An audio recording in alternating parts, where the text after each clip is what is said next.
Today's amazing journey takes us back in time, 202 years back. 1820 that was built. Back to a time when plantations flourished and slaves and sugar were the commodities of choice, an era lost in time and hidden from the history books of our people. To get to our destination, we went across 8 parishes, saw some of the most spectacular sights, and drove on some of the most unforgiving roads.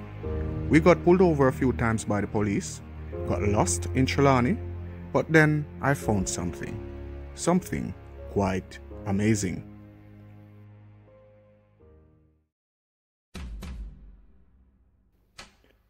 While my goal is finding and exploring our abandoned historical places of interest and bringing our forgotten, ignored, or unknown history to the public, I take extra precautions during exploring, endeavoring always to leave everything as we find them. So while exploring these places might look appealing to most, my advice is make sure you are mentally and physically prepared for the unknown before you get started. If you enjoy these videos, I would appreciate you giving this video a thumbs up. It is most helpful in enabling me to continue to share my discoveries with you. And if you are interested in seeing dashcam footage of my journeys around Jamaica, please check out my next channel. That's called Reggae Dashcam. A link will be in the descriptions. Our first stop was at the Flat Bridge. The Flat Bridge is a beam bridge across the Ryakobri on the A1 road, connecting Jamaica's capital, Kingston, with the north coast tourist areas of Duns River and Ocho Rios. It is one of the oldest bridges in Jamaica. While it cannot be positively ascertained when this bridge was built, it was definitely constructed before 1724, according to the writings of Edward Long's description in the History of Jamaica, printed in 1774. The bridge is flat and composed of planks and frameworks of timberwork which rest upon 2 piers and 2 buttresses, constructed with piles and braces interlaced with masonry that projects from the banks of the river. When the bridge was being constructed, the 16 plantations in the Bagwalk area were obliged to send 1 enslaved African in every 50 to work on the river road that was sometimes called 16-mile walk. Gravel, marl, lime, sand, and stones had to be dug. Slaves often lost their lives as they performed dangerous tasks in the gorge. Contracts for timber and masons to work on the bridge were authorized at vestry meetings. Between 1881 and 1915, the floor of the bridge was washed away and later refloored with iron girders and buckle plates, taken from the original flooring of the Maypen Bridge. Today, the bridge is of 3 spans and is supported by 2 piers and 2 abutments. In the 1930s, it had metal handrails and later wooden ones, but these were devoured by the river at different times. Hemispheres of stone are now the only protection on the bridge itself.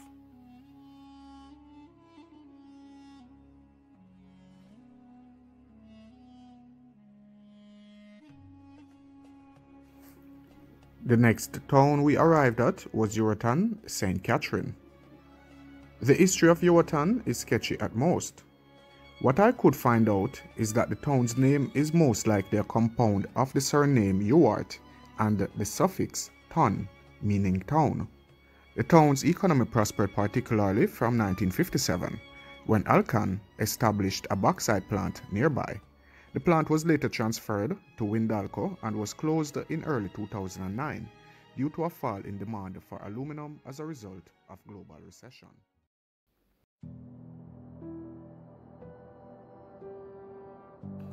Reaching Fern Gully, we were now halfway through our journey. Fern Gully is located in the hills about 15 minutes from Ocho Rios town square. It got its name from the wide variety of ferns that grow along the gully or gorge. Some may find this road a little spooky, but on a personal level, it is a fascinating drive of almost 3 miles long. The road follows a narrow zigzag path through a rocky rainforest-like terrain that is believed to have been a river at some time during the past. Apparently, after an earthquake in 1907, the river disappeared. The riverbed was then paved to become the road we know today. The gorge is quite a thrilling drive, like an amusement park roller coaster ride, except the settings are pleasingly natural. There are approximately 300 species of ferns to be found in this gorge, present along with various varieties of flowers and the trees. However, the area is poorly lit, with hardly any sunlight, and is about 10 degrees cooler than the rest of the town.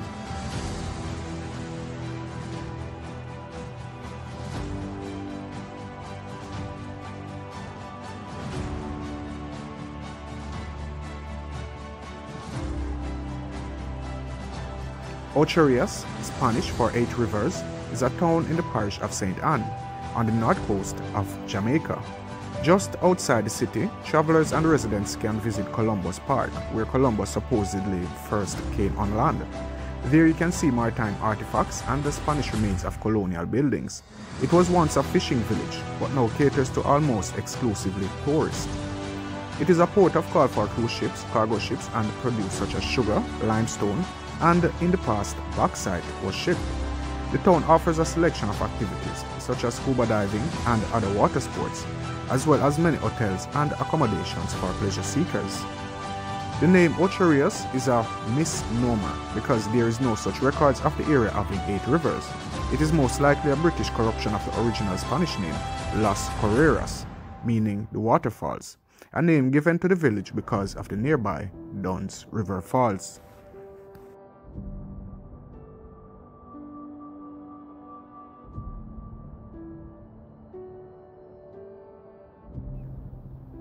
The town, now known as Discovery Bay, was originally named Puerto Seco, or Dry Harbor, by Christopher Columbus in 1494.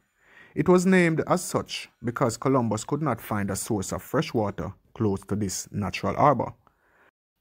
Columbus later found fresh water when looking 5 miles to the west, thus he named the area Rio Bueno. In 1947, the town was renamed Discovery Bay, a reference to the town's history. It was believed that this was the spot where Christopher Columbus first set foot on Jamaican soil. However, this claim is hotly contested as there are 2 other towns which is claimed to have been the Columbus' first landing point, Rio Bueno and Seville.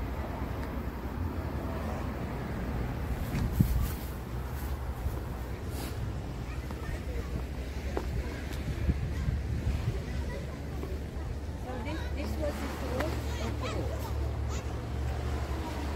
It's beautiful.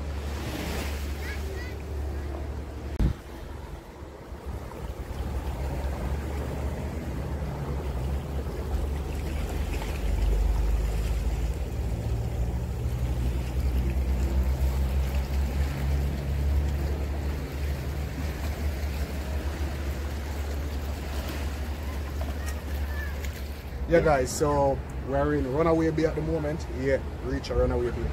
We're actually at the old Folly Point. This is where Christopher Columbus had actually landed. He named it Puerto Seco and the other name. I put it on screen guys because I'm not remembering what's the name, but I found this. I'm not sure what this mechanical device was. Hold on. Come closer. This guys, I'm not sure what this was. This is actually like a wheel. It's like a pulley that they would use to pull in ships from off the sea. I'm not sure what it was, but it seems as if it had an angle here. As if it had an angle here, guys, where there would be an angle with a turn. Pull something, or if it make something happen, because that's how we do with wheels and pulleys. I'm not sure what it was made for, guys, what it was used for. However, we're moving on to the Kenilworth Sugar Estate. So now follow me. Alright? Really interesting size. But kinda less than what we did expect. Yeah guys, so this is where the train would actually come across the road to deliver the bauxite ore over to the plant over there. You know, that's the plant over there, guys. Let me see if I can show you all a little bit closer. Yeah, peeps. That are the thing where the bauxite, the ore goes up on that thing right there. and enters the ship through the next partition going out. That's protruding, alright? Yeah guys, and this big thing up here, I'm not sure if anyone knows what this did or if it was a storage point for aluminum ore, but let me know guys if you all have an idea what this was used for. It seemed like a storage for them thing there still, but I'm not sure. Alright, so we're heading on to Hanover. The next day, I took a different route. A route through the center of Jamaica. The views here are magnificent, and the path found a four-legged friend. Time was against us, so we pushed on to Clarkstown. Approximately 2 kilometers from Clarkstown, I turned a corner, and there before me in the distance and in the middle of an old sugarcane field stood a quirky example of 18th century Jamaican Georgian architecture. It was the Hyde Great House. Compared to other Georgian great houses on the island, Hyde Great House is uniquely different. 3 large arches on the ground level would have allowed the carriages to pass under the house in bad weather. The passengers could disembark and enter the house by way of a winding staircase to the second floor of the house. The house has 2 stories and was constructed of square-cut stones. It also has 3 hip roofs in typical M shape found in many Jamaican great houses. At one time, the roof was roofed with cedar shingles. Today, it is covered with corrugated metal. The impressive cut stone grand stairway with wooden balustrades at the front of the house leads to the second story. Sadly though, this slowly deteriorating piece of workmanship is at a point of collapsing under its own weight. An impression in a column to the front of the house, now missing, clearly showed the date 1820. 1820 that was built.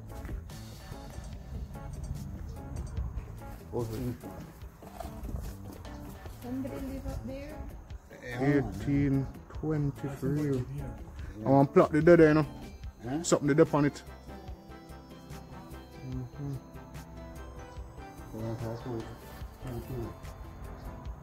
So that's a 22 year, on 220 years old. 202. Yeah.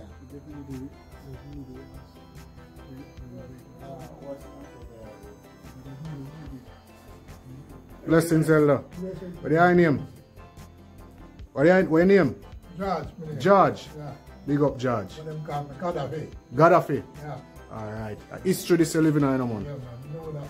Yes, man. Yeah. You know.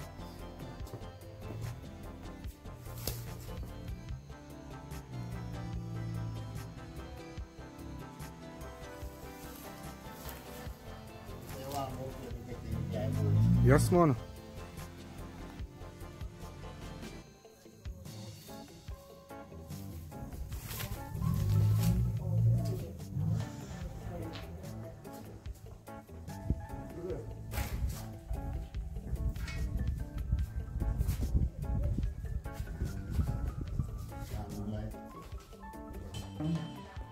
Flagstones. Okay. You know.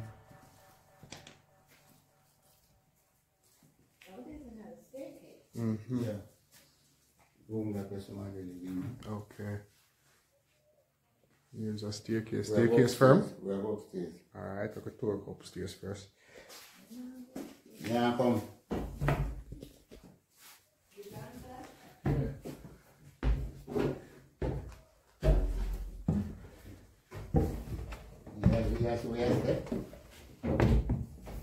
Zach? Zach. Careful, they're not kind of heavy. When you're up. Zach. Zach. Look where it's at. We're not going to come back on the same.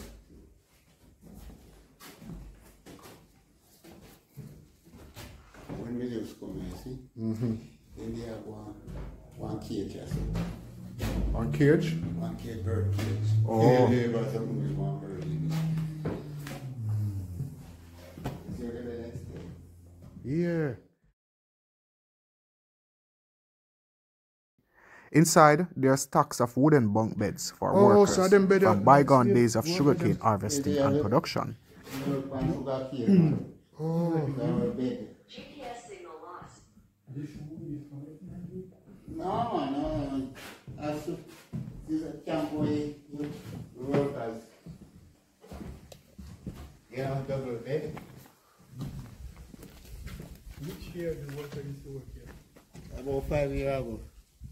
Okay. To go out there now.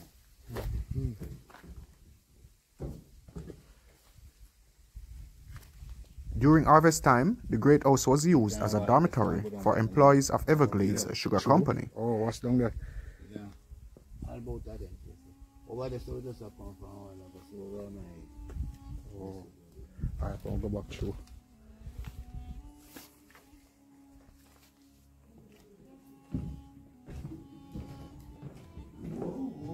It appears that every available space in the house was full of these bunks, which suggests the scale of sugar processing back in the day.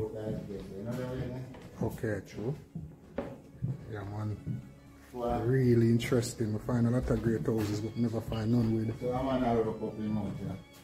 Blessings, Rasta. Yes, sir. Heal up in a man. You ain't left no food for me, man. But I never know say you're the boss, man. Oh, alright. Next time when me have forward. You know, me have one of them bowl there when me little. Same color, you know. A long time you have that bowl there, you know. Years. Yeah, Yes, man. You know, to walk over. That me realize. Zach. Zach. I want to so get the house then. But then say presume to Okay. we can reach over there. Can't reach over there this evening. That'll be for next time. I'll go back inside, downstairs. When I reach to the second look, stop the sun, stop.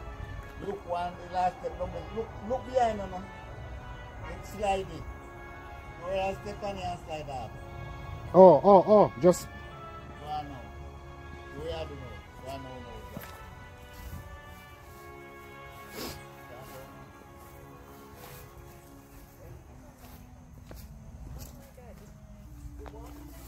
Yeah, we took the step.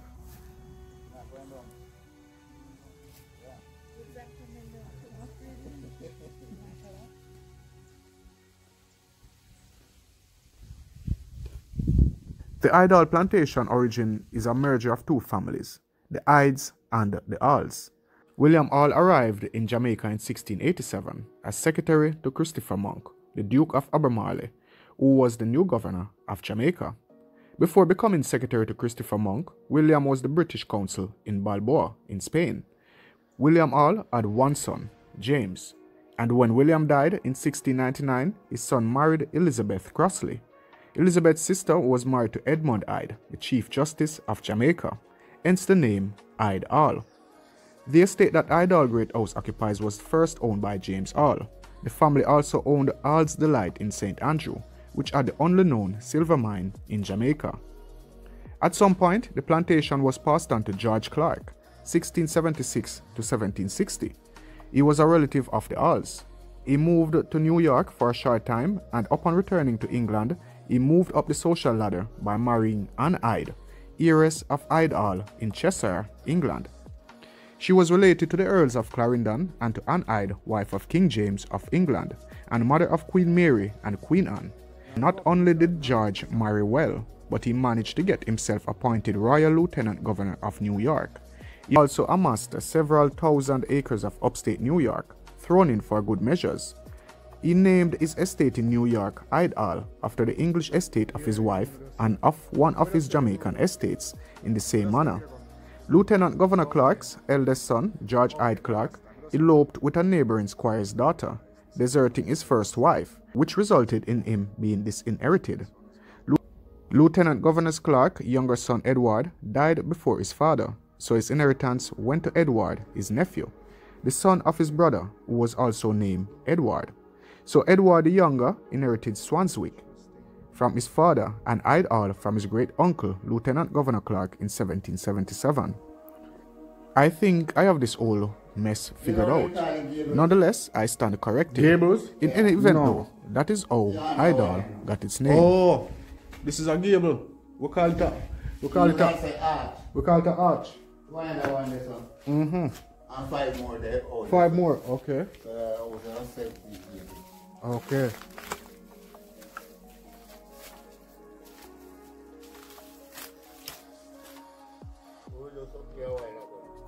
Yeah. So way. At the next staircase. And them are done.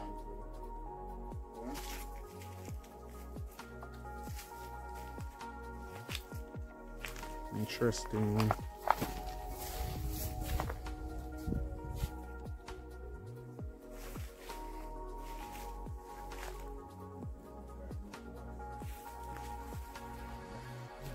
I'm lucky with them, you know. Now one of my video them was sting me. I'm a ton idiot. And then there was a wicked And the big one them like on at them. Yeah, man.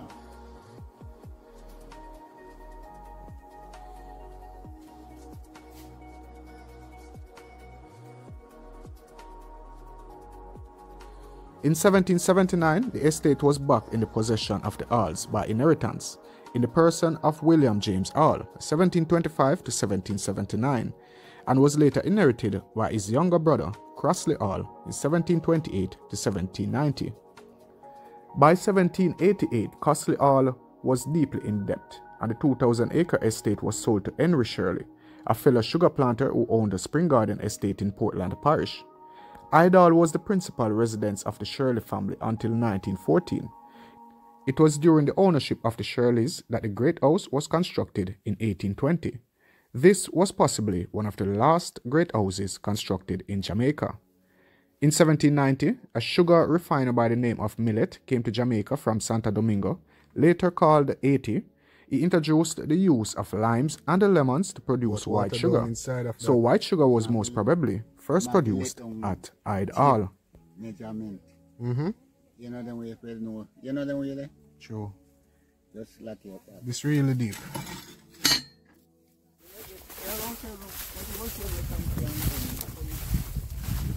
Cotton tree. Yeah guys, so we're going to see the cotton tree first. Come here. Majority of them cotton tree are there on the plantation, them use. Guys, that's one of the older houses. But this was built after the Great House. You know And one out that ferry? yeah. That one that look like it. Oh, yeah, true. And oh, yes, so you there? Okay. Oh, you get water and thing, just light, you know. Yeah. Okay, so you do well with like a battery pack or something to charge your phone. Ah. Yeah, here him live.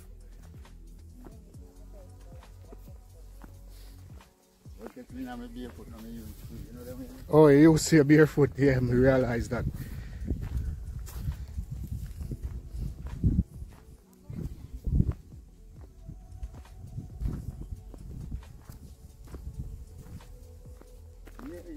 Don't rain for the hard yesterday.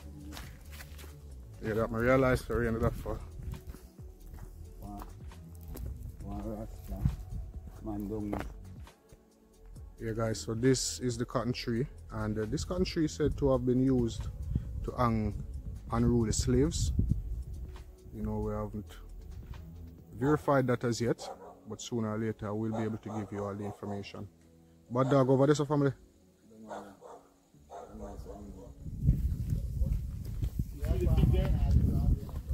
Pig? Where am there? Yeah. A pig that? Yeah. You know the dog? You know about dog?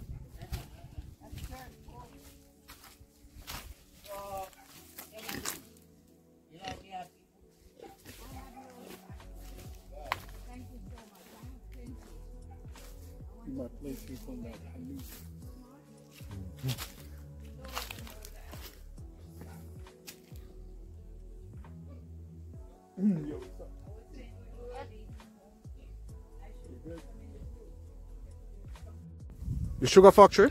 Yeah. So that wouldn't call that name. What name again? So that thing was for the What name again? It was a sugar mill That with the windmill is up on it. That was the Okay, power. so we'll find our next windmill tower. Yeah, Alright. anyway, you see tower like that. Yeah, we'll find a lot of them. You know. Find it straight there. No, I'm not hear about it, but I go as far as Kenilworth in Hanover, you know, so. Just come here, like that. Come on. Alright. No, carry it for you. I have read something somewhere about Hyde Hall. Yeah. Oh, what is going on water, man? No, man, I'm not going them one. What that? Okay. Yeah. You see them? Hold up the camera. Yeah, man, Aki one. So you get Aki in them time, yeah? You may have 1 tree there. Oh, okay, okay. Look like you can get all of it. Alright, I really respect that one. No, me nearby, although I don't own on island, but What I've been looking for, Chinese yam. Shiny yam? Chinese yam, I've got it. What's the difference between shiny yam and... They are delicious. Okay, I think I Absolutely. show them small. It's like when you do mashed potato with lots of butter. Okay. yeah, man, you Makai, you know. You have only one, right? No, so me one of the route where I not get. Okay. I'm going to bake. Yeah. That's how me gungo. You know gungo? Yeah. I've got some. Come on. I've got gungo. I've got Chinese yam to plant. Look. Finally got it.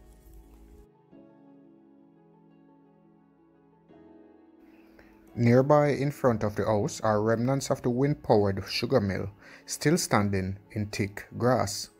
There was also a cattle mill, but now that is a ruin. The stone windmill is almost entirely hidden by trees and the ferns growing out of its many cracks and crumbling walls. There's even more over there. There is even more over there, guys, but I won't be able to go over that side. But this is the tower. Really huge.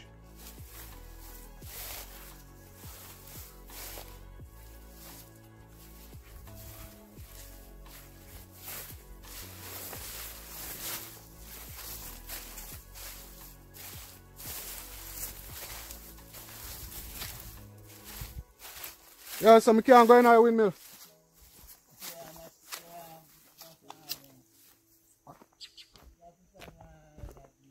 Oh, one next day when, yeah, for real.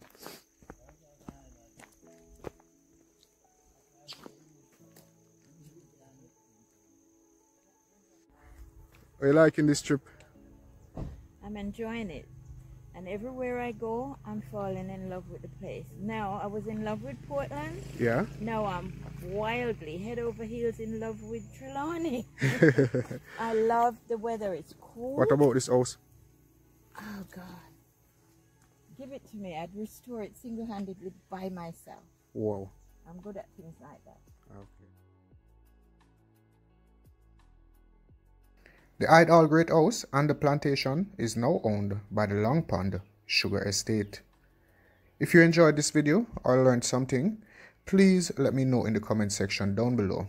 And remember, you can always subscribe to Elite Jamaica. It's free of cost. Thank you for watching.